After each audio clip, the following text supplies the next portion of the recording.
Social मीडियावर या लसीबद्दल काही मिथ्स आणि फॅक्ट्स आहेत, त्याबद्दल आपण चर्चा करूयात। मिथ बाबतीत बोलायचं झालं तर या लसीमुळे मुलींना भविष्यात इन्फर्टिलिटी डेव्हलप होते, पण सायंटिफिक फॅक्टनुसार हा सर्वात मोठा गैरसमज आहे। क्लिनिकल ट्रायल डेटा असा सांगतो की या लसीमुळे मुलींना भविष्यात इन्फर्टिलिटी डेव्हलप होत नाही, या उलट कॅन्सर प्रिव्हेंट केला जातो। सोशल मीडियावर मिथ असा आहे की या लसीमुळे गंभीर साईड इफेक्ट होतात, पण सायंटिफिक फॅक्ट अशी सांगते की या लसीमुळे कोणत्याही प्रकारचे मोठे दुष्परिणाम होत नाहीत। इंजेक्शनच्या ठिकाणी किंचित लालसरपणा किंवा ताप आल्यासारखं वाटणं। सोशल मीडियावर अशीही मिथ आहे की ही लस फक्त श्रीमंतांसाठी आहे, पण फॅक्ट अशी आहे की भारत सरकारनं ही लस नॅशनल हेल्थ इम्युनायझेशन प्रोग्राममध्ये इनकॉर्पोरेट केली आहे, त्यामुळे 9 ते 14 वयोगटातील मुलींना ही लस पूर्णपणे फ्री आहे। एक्सपर्ट ओपिनियन प्रमाणे भारतामध्ये सर्वायकल कॅन्सरमुळे महिलांचं मृत्यू प्रमाण अधिक होताना आढळतंय,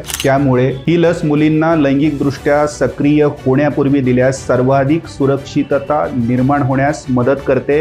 विज्ञानावर विश्वास ठेवा, व्हायरल अफवांवर नाही। भविष्यात आपल्या मुलींना सर्वायकल कॅन्सरपासून जर प्रिव्हेंट करायचं असेल तर सोशल मीडियावरील अफवांना बळी पडू नका, सायंटिफिक फॅक्ट्स जाणून घ्या आणि युविन पोर्टलला नोंदणी करा किंवा जवळच्या प्राथमिक केंद्राशी संपर्क साधून HPV लस तुम्ही देऊ शकता।